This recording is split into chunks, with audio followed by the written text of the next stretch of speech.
بسم اللہ الرحمن الرحیم۔ حدیث نمبر 396، 397، 398۔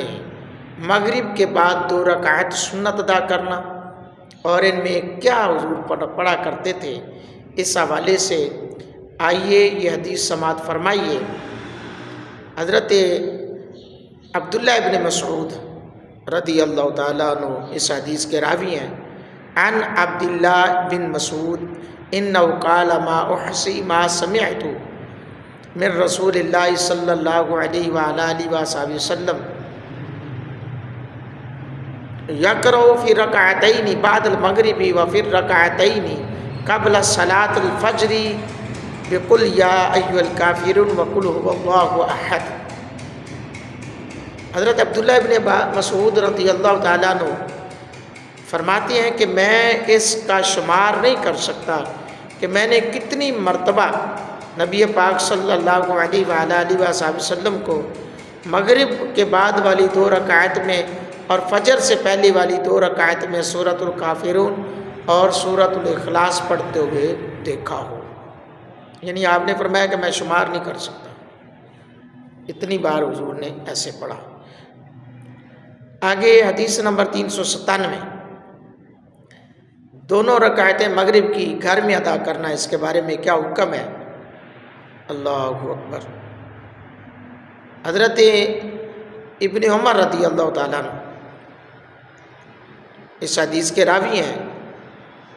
آپ فرماتے ہیں، آئیے سماعت فرمائیں، عن ابن عمر قال النبی صلی اللہ علیہ وسلم رکعتین بعد المغرب فی بیتی۔ آپ فرماتے ہیں کہ میں نے نبی اکرم صلی اللہ علیہ وسلم کے زمانہ اقدس میں مغرب کے بعد کی 2 رکعت آپ صلی اللہ علیہ وسلم کے گھر میں ادا کی تھیں۔ حدیث نمبر 398، یہ حضرت ابن عمر سے یہ بھی روایت ہے کہ آپ نے کیا فرمایا۔ آپ فرماتے ہیں، عن ابن عمر قال حفظت عن رسول اللہ صلی اللہ علیہ وسلم 10 رکعات کان یصلیھا باللیل والنہار، رکعتین قبل الظہر ورکعتین بعدها ورکعتین بعد المغرب ورکعتین بعد العشاء الآخرہ۔ قال وحدثنی حفصہ انہ کان یصلی قبل الفجر رکعتین۔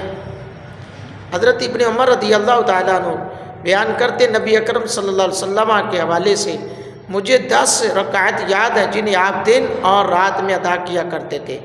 ظہر سے پہلے 2 رکعت ادا کرتے تھے، اس کے بعد 2 رکعت پڑھتے تھے، مغرب کے بعد 2 رکعت پڑھتے تھے، عشاء کے بعد 2 رکعت پڑھتے تھے۔ تو نماز مغرب کے بعد 2 سنت موقدہ اور 2 سنت غیر موقدہ یا نوافل ہیں۔ حضرت امام اعظم ابو حنیفہ، امام شافعی، حضرت امام احمد بن حنبل کے نزدیک 2 سنت موقدہ ہیں۔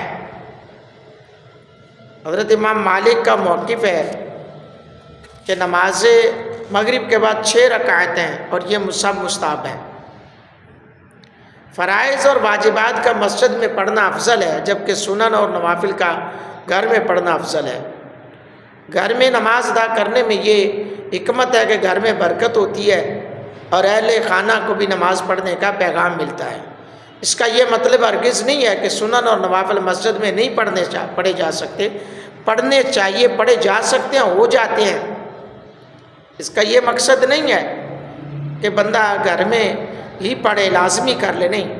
7 قسم کے نوافل مسجد میں ادا کرنا افضل ہے۔ نمبر 1 نماز تراویح، نمبر 2 تحیۃ المسجد، نمبر 3 صلاۃ کسوف، نمبر 4 احرام کے 2 نوافل، نمبر 5 مسافر جب سفر سے واپس آئے تو نوافل پڑھے، معتکف کے تمام نوافل، نمبر 7 جمعۃ المبارک کی سنتیں وغیرہ۔ حضرات گرامی قدر، امام شافعی رحمۃ اللہ علیہ کے نزدیک نماز پنجگانہ میں صرف 10 رکعت سنت موقدہ ہے۔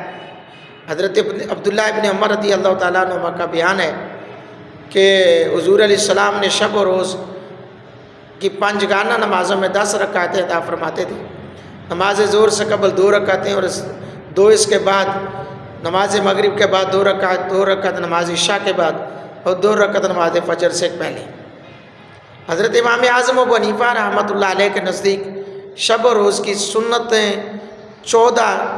12 رکھتے ہیں، آپ کے نزدیک 12 رکھتے سنتیں ہیں امام اعظم کے نزدیک۔